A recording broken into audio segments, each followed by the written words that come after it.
Arrancamos. Serán carnes mayoritarias aquellas que son de animales de producción masiva, vacuno, porcino, aves y ovino principalmente. Las minoritarias serían el resto, que corresponden a la que son menor cantidad de consumo per cápita y año. Para entender los criterios de calidad de la carne, son referentes a la mejora genética, a la raza, a la composición de la grasa, alimentación e higiene al sacrificio. Entendemos desde el punto de vista del Código Alimentario Español que la carne es la parte comestible de los músculos de las especies antes mencionadas, sacrificadas en condiciones higiénicas. Esto es importantísimo. El color oscila de blanco a rosáceo y oscuro, que dependerá tanto de la especie animal, raza, alimentación, etc. Por ejemplo, pongamos que unos pollos han sido alimentados a base de maíz, que ese maíz tiene un alto contenido en betacaroteno y ha hecho que su músculo, su carne, acabe siendo de un color más amarillento, y es debido a que hay una impregnación del betacaroteno en el músculo. La estructura de la carne se diferencia en tres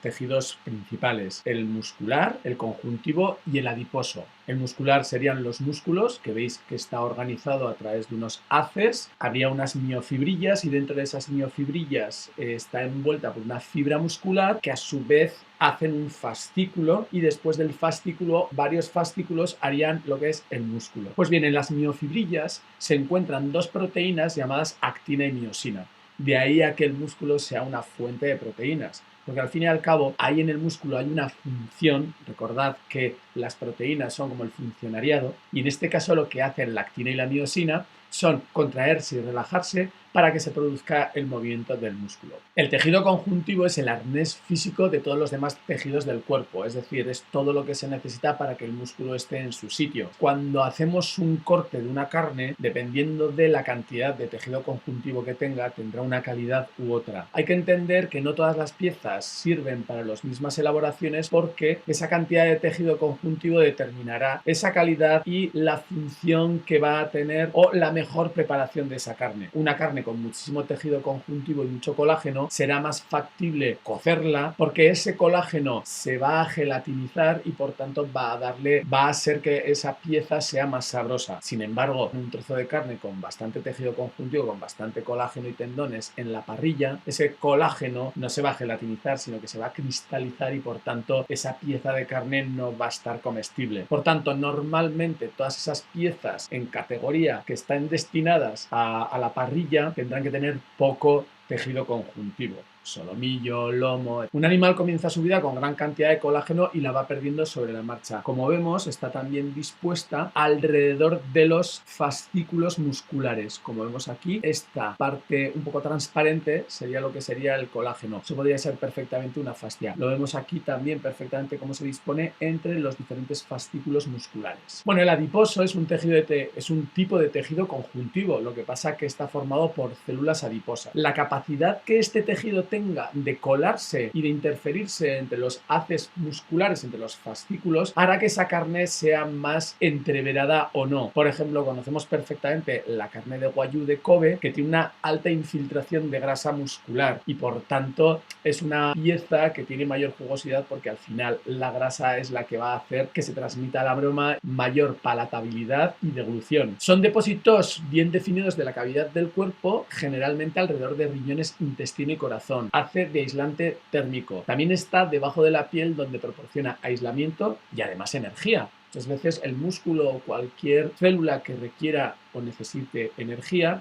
va a consumir energía o bien del glucógeno o bien de la grasa, porque es una fuente de energía y de todas las funciones necesarias. Es el tejido conjuntivo que separa los músculos y los haces dentro de los músculos. La composición nutricional de la carne, más o menos sabemos que tiene una cantidad del 60-70% de agua. Un tema muy importante, y es que la cantidad de agua que tenga el animal o la carne es inversamente proporcional a la cantidad de grasa que tiene. Aquellas piezas que tengan mayor cantidad de grasa van a contener menos agua y por tanto se van a conservar mejor en el tiempo, porque cuanta más cantidad de agua, más difícil va a ser la conservación en él. La composición depende de la especie, edad y parte de despiece. Tras el sacrificio vemos más o menos cuáles serían las composiciones del canal de vacuno, canal de cerdo o la carne de pollo. La composición nutricional de la carne en proteínas, tenemos diferentes tipos de proteínas, como bien os he comentado. Proteínas microfibrilares, actina, miosina, estas son las responsables de la contracción muscular, como os he comentado. ¿Qué quiere decir que sean completas? Que estas contienen todos los aminoácidos esenciales, lo cual significa que cuando consumimos carne vamos a obtener aquellos aminoácidos que son esenciales, es decir, que nuestro cuerpo no los puede sintetizar. Luego, por otro lado, tendríamos las sarcoplasmáticas. Esta es la mioglobina, que se encuentra alojada en el músculo y que almacena el oxígeno necesario. Luego, por otro lado, proteínas del tejido conjuntivo. Es decir, el tejido conjuntivo, bien, el que os he comentado, también es proteico, son proteínas. En este caso, estas proteínas no son completas, son globulares y son de diferente naturaleza a las fibrilares. La elastina, por ejemplo, aporta flexibilidad a órganos y músculos. Y estos, al calentarlos a 65 grados y con humedad, se convierten en gelatina. Las grasas. Más o menos los animales, de todo. Hay de todo porque depende de la edad, depende de la especie, etc. Oscila entre el 4 y el 30%. El 30% en porcino y el 4% en otras especies que no tienen tanta grasa. Las menos grasas normalmente suelen ser ternera, potro, pollo y conejo. Las más grasas son el cerdo, cordero y pato. La grasa. La grasa es muy variable, depende de edad, depende de especie, depende de raza, depende de muchas cosas, que lo iremos viendo poco a poco. Entonces, tendremos que considerar que las menos grasas son ternera, potro, pollo y conejo, y las más grasas son el cerdo, el cordero y el pato. Que fijaros, el pato, siendo un ave, es una de las carnes que mayor cantidad de grasa contiene. Como antes os he comentado, en proporción inversa a la cantidad de agua, y aportan deglución y palatabilidad, que también os lo he comentado. Bueno, hidratos de carbono. No hay gran cantidad de hidratos de carbono y se trata del glucógeno muscular, que es la forma que usa el organismo para almacenar glucosa. Es un polisacárido formado por moléculas de glucosa, como vimos en la parte de introducción.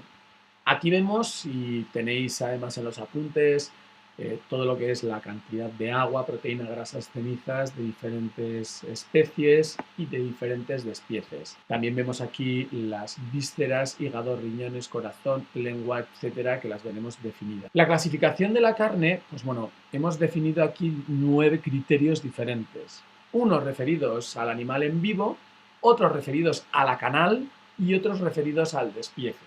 Bueno, vamos a los 5 primeros. El 1, según el sistema de explotación. Tendríamos extensivo, intensivo, transhumante y de autoconsumo. El extensivo, estos no están estabulados y viven al aire libre. Tendríamos, por ejemplo, aquí el cerdo ibérico, también tendríamos las gallinas camperas, bueno, todos aquellos animales que su producción está al aire libre en vez de estabulado, que es el intensivo. El intensivo es estabulados en granjas. También tendríamos el transhumante, que es un tipo de sistema de explotación en el que los animales migran de unas zonas más frías a unas más cálidas en función de la estación del año. Y el autoconsumo, la autarquía, es un tema que, bueno, pues que ha existido durante muchos años, cada vez más en desuso, porque disponemos de carne y de alimentos para lo que nos dé la gana y, por tanto, el tema del autoconsumo cada vez está más en desuso. Según la especie, tendríamos animales de abasto básicos, ave de corral, bóvidos, óvidos, porcinos, y los complementarios, es lo que os comentaba al principio, mayoritarios y minoritarios. Luego tenemos que hay una clasificación en función de qué tipo de aparato digestivo tienen los animales. Es importante esto. Por un lado tendríamos los monogástricos y luego los poligástricos. Los monogástricos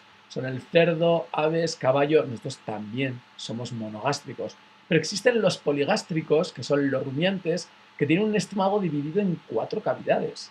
Y bueno, estos en principio realizan un metabolismo de lo que consumen en el que son capaces de obtener alimento de la celulosa, cosa que el resto de los animales monogástricos no podemos hacer. Bueno, en función de la raza, bovino, teníamos como raza autóctona más raza europea. Charolesa, Limousin, Rubia Aquitania, Hereford, Angus, Aberdeen, Alpina, Pirenaica. Hay muchas razas, pero estas son las principales que normalmente se suelen producir para la obtención de carne. Para el ovino tendríamos la churra de Palencia y Cantabria, Lacha aquí en la Comunidad Autónoma Vasca, en Navarra, en Huesca, Cantabria, también en la zona del sur de Francia, la merina, que estaría principalmente en Extremadura, Andalucía y Castilla-La Mancha. En el porcino, por un lado tendríamos los cerdos de capa blanca, que son cruces de razas porcinas tipo Lars White, Landras, Blanca Belga, Yetren. El objetivo de estos cruces es obtener animales de rápido crecimiento. La mayoría de los animales que existen en la naturaleza han sido genéticamente cruzados para obtener especies que sean más productivas,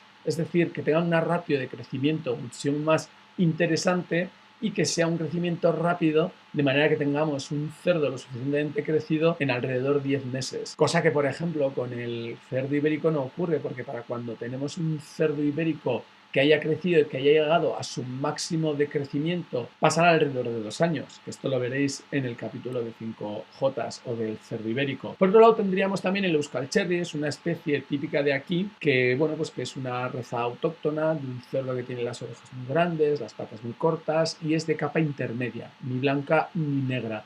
Así que, bueno, pues una raza intermedia en lo que es la capa blanca y la ibérica.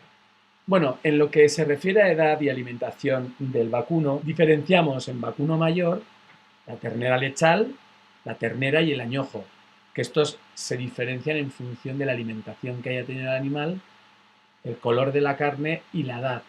Y por otro lado tendríamos el vacuno menor, que es el de menor consumo, en el que existiría el novillo, res de 2 a 3 años, el buey, que es un macho castrado, la vaca, que es un animal de descarte, una vaca lechera que ha dejado de producir leche y que por tanto se aprovecha para consumo de carne.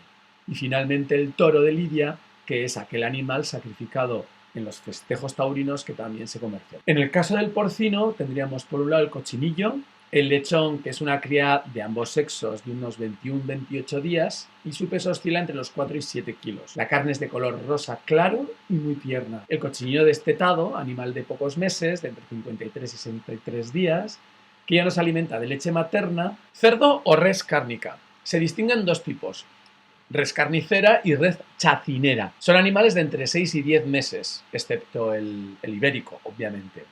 Y su carne, más o menos, y una canal media de entre 90 a 110 kilos. La cerda de cría o marrana, hembra dedicada a la reproducción, cuya carne no es buena y se aprovecha para la elaboración de productos cárnicos. Luego el berraco sería el macho de reproducción, cuya carne se aprovecha para también la chacinería, para lo que es embutidos, etc. En el caso del ovino tendríamos el cordero lechal, el recental, el cordero de cebo, el pascual, uno de los más consumidos, oveja y carnero, que es de peso variable. Estos no se consumirían por lo general aquí en España, pero en otros lugares del mundo desde luego que sí que se consume y es una carne bastante apreciada. El cordero lechal no tiene más de 45 días y pesa entre 5 y 6 kilos. El cordero recental, ternasco, entre 45 y 90 días y de 7 a 13 kilos. Y el cordero de cebo de 3 a 4 meses. Bueno, ahora vamos a ver según cómo tenemos la canal. El animal vivo ya hemos visto cómo se clasifica. Ahora, una vez sacrificado la canal, ¿cómo se clasifica? Y aquí hay 3 categorías importantes. Estas 3 categorías van a definir la canal y cuál es el etiquetado para definir claramente cuál es la identificación de esta canal. 5 categorías: A, B, C y D. Como veis, la A, por ejemplo, corresponde a canales de machos jóvenes sin castrar de menos de 2 años, el C, canales de machos castrados, el D, canales de hembras que hayan parido, E, canales de otras hembras. La categoría también que vamos a ver es o superior o excelente, muy buena, buena, menos buena y mediocre. Tendríamos lo que es la categoría Seurop, que lo veis aquí, Seurop. Entonces eso va a ser otro valor que va a tener el etiquetado de la canal para determinar la categoría o la calidad que va a tener esa canal. Aquí, aunque lo vemos torcido, como vais a tener adjunta esta ficha, pues la podréis ver tranquilamente. Y esto es para determinar visualmente cuál sería la categoría determinada por el veterinario. Depende de cómo esté de rellena la canal, de qué cantidad de carne tenga. Finalmente, el grado de engrasamiento sería sería el tercer criterio de la canal, y veríamos desde 1 al 5 de no graso a muy graso. De esta manera, vemos que según el punto 6, 7 y 8 va a tener una categoría basada en las características que tenga esta canal. Y finalmente la categoría comercial, que dividiría las piezas en función del tipo de animal, los músculos según el dibujo, según pues el corte, cómo define los diferentes cortes, diferentes piezas, y estas estarán establecidas según el Ministerio de Agricultura, Pesca y Alimentación aquí en España. En otros países son otro tipo de cortes y por tanto otras categorías, pero bueno, aquí en España se divide en 5 categorías comerciales: extra, primera A, primera B, segunda y tercera. Y toda esta clasificación de categoría estará basada en la cantidad de colágeno o de tejido conjuntivo que rodea esa pieza muscular. En el caso del cerdo y del cordero tendríamos lo mismo. Bien, vamos a ver lo que es la transformación del músculo en carne. Vamos a ver el transporte, la recepción e inspección previa, el sacrificio. Lo veremos un poco por encima porque tenemos una actividad transversal del sacrificio, como os he comentado, el rigor mortis y la maduración de la carne. Bien, en el transporte es una etapa estresante y peligrosa que compromete la calidad de la carne, porque es que contribuye al maltrato animal, entonces hay que tener mucho cuidado. En la recepción e inspección previa, un veterinario debe comprobar que el animal se sostiene en sus 4 miembros, que camina normalmente, que respira de 10 a 20 veces por minuto, que el pulso lo tiene entre 80 y 90 latidos por minuto y que la temperatura corporal es de entre 35 y 40 grados. Debe reposar al menos 12 horas en corrales, ayuno y solo beber agua potable. Es importante para el estrés porque un estrés va a determinar la calidad final de la carne.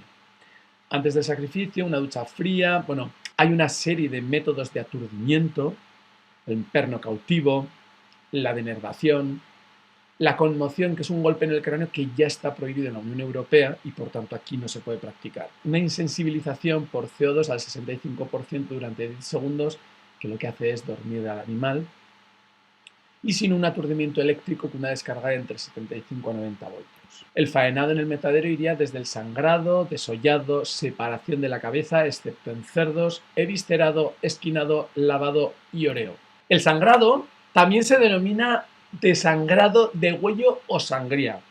Tras el corte sale la sangre y se tiene que eliminar toda la sangre porque esa sangre, en el momento en el que se quede dentro del animal, empieza a generar microorganismos y la carne se estropea enseguida. El desollado consiste en separar la piel. En el caso de los cerdos se realiza un escaldado previo a 80-90 grados durante 2 minutos para eliminar todo el pelo. La separación de la cabeza, que no se produce en cerdos. El eviscerado, que es una etapa crítica por peligro de contaminación cruzada. El animal normalmente tiene la carne sana, pero en el momento en el que se produce el eviscerado puede haber una contaminación cruzada, que aquel músculo que estaba sano acabe siendo contaminado por cualquier microorganismo de la microbiota del animal. El esquinado es una fase en la que se parte la canal en dos y ya tenemos las 2 medias canales que normalmente se comercializan así, al mayorista. El lavado con agua fría a presión para eliminar restos de sangre, astillas de hueso y reducir la cantidad de microorganismos. Y luego un oreo o una maduración de entre 7 y 4 grados. El rigor mortis. Al cesar la circulación sanguínea deja de haber aporte de oxígeno y la ruta metabólica es totalmente diferente. El metabolismo del animal, una vez sacrificado, continúa consumiendo glucógeno pero sin oxígeno. Al no haber oxígeno, la ruta metabólica de la glucosa pasa a producir ácido láctico y en la medida en la que se va acumulando ácido láctico, cada vez hay mayor acidez. Sin oxígeno, por tanto, el consumo del glucógeno genera este ácido láctico cuya concentración hará que el pH del músculo disminuya y esto provocará que la actina y miosina se queden totalmente agarrotados y además, al haber menos ATP, faltará energía para descontraerlos. Tras un tiempo de rigor mortis aparecen enzimas proteolíticos que vuelven a reblandecer la carne, lo que da comienzo a la maduración de la carne, que ya vemos que en el cerdo es una cuestión de 8-12 horas, en el ave de 1 a 2 horas y en el vacuno de 10 a 24 horas. Respecto a la conservación y almacenamiento, la carne es un alimento perecedero que sufre modificaciones y alteraciones del tipo físico, químico y microbiológico. Todos los métodos de conservación van dirigidos a este último, que no haya ningún tipo de contaminación y de que los microorganismos estén controlados. Por tanto, se utilizará bien la refrigeración, la congelación o bajando la actividad de agua. ¿Cómo podríamos bajar la actividad de agua? Pues por ejemplo, añadiendo sal, como se hace una pata de jamón, que lo que estamos haciendo es eliminar el agua a través de la adición de sal. ¿Qué tenemos como alteraciones en la carne? Todas están derivadas de una mala manipulación del animal ante mortem. Si hay una mala manipulación del animal ante mortem, lo que va a pasar va a ser que va a sufrir estrés y esto se va a ver reflejado en el resultado final de la carne, dando lugar a carnes PSE y DFD. PS es pallid, soft and exudative, es decir, pálida, blanda y exudativa, que suelta mucha agua. Y la carne es DFD, Dark, Firm, Dry, es decir, oscura, firme y seca. Aquí, aunque os lo explico de esta manera, preferiría que vieseis unos vídeos que están adjuntos y que a partir de ahí podáis entender perfectamente qué es lo que ocurre y por qué surgen este tipo de carnes. Respecto a los parámetros principales de calidad de la carne, tendríamos la calidad higiénica, sensorial, la calidad nutricional, la calidad tecnológica, el valor ético y la calidad de la canal. Vamos a ver un poco. La calidad higiénica está afectada por contaminación bacteriana.